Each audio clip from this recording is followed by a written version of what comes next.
Thank you for joining me for my first edition of Beat the Clock. I, as always, will be your host, Jew, and today's topic is a very important one in the United States, our prison system, which a lot of people would agree is broken. So the game that we'll be playing, Beat the Clock, is, as you can see, our red dial here is at the 6, which gives us each 90 seconds until the clock strikes noon to prove our point and provide a counter-argument. So once your clock is at noon, you'll have no time remaining, and the other person can prove their point and get their point across. Our guest speaker today is going to be ATG, who think he represents a unique way to fix our prison system. So before I start the clock, I'll go ahead and give you a little bit here to provide your method on how to do this. Prisoners should not be killed in prison. Prison is a bad thing. I think instead of making these people, these convicted felons, wait out a whole prison sentence in prison, because potentially death is on the table, I think they should be forced to write a 500-word essay on what they did, why it was wrong, and then admitting it was wrong. If they get a D or better, they should be acquitted of all charges. Okay, why don't you go ahead and start my clock and we'll get this debate going. So your alternative, you believe, to our prison system and people serving their sentences out of the general public where they probably committed the crime, raped someone potentially, you think they should just be able to write a 500-word essay? And why don't you expand on that a little bit? Prison is not the safest place in the world. Prison is probably one of the most dangerous places in the world. People get hazed in prison. People go insane in prison. People get killed in prison. People commit suicide in prison, like Aaron Hernandez, for example. He committed suicide in prison. Prison is obviously not the safest, but I think there's a better way to handle it. So you're saying our better alternative to people being out of the general public where they commit these crimes, potentially murdered people, away from these families who probably got them exposed, you're saying that the better way is for them to just write a 500-word apology, essentially, to the general public? Yes, and even think about it. I'm not just saying men, adults will benefit. I'm thinking kids, because it all goes back to illiteracy. Like 85% of kids in America are illiterate. Juvenile delinquents, might I add. All illiterate. So if you have them do it too and have them write an essay, it helps the youth, and the youth will have a better role model. It'll be a better role model for youth. Think about it.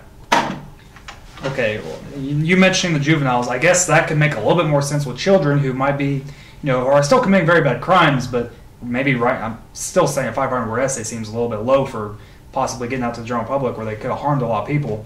So you're still saying our best alternative for these adults that committed these crimes is an essay. Have you really thought this through? What are some of the benefits to that?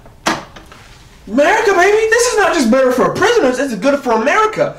Because I'm not saying be like North Korea, but we need to be more like North Korea, because North Korea is the most literate country in the world. I think kids writing essays, 50% of prisoners are illiterate. 85% of juvenile delinquents are illiterate. I think everybody, all the prisoners writing essays will help the literacy of America help. It would just set us off, and it'll make us the most literate country in the world.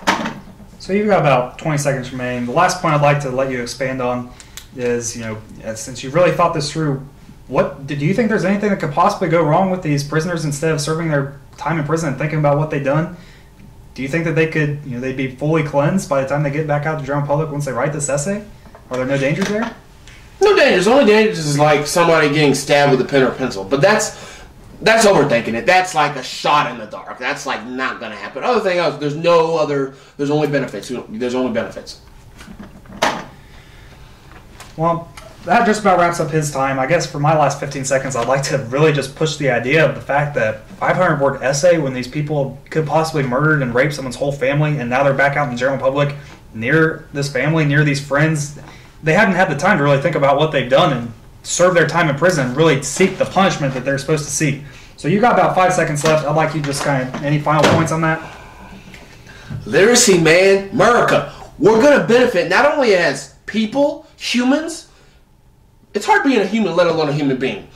I think we're going to benefit as Americans if we're more literate than the rest of the world. Think about it. Well, very productive debate, I believe. So if you guys think that you have a better opinion on how we can fix our prison system, because I think there's several ways, and Mr. ATG, I'm not saying that your way was negative, but I'd like to hear some feedback and some opinions on this way. So be sure to leave a comment. Make sure you share this. Make sure everyone can give their feedback on how we fix our prison system. Again, I was your host, Jew. This is my guest speaker, ATG. Be sure to check us next time for our next topic.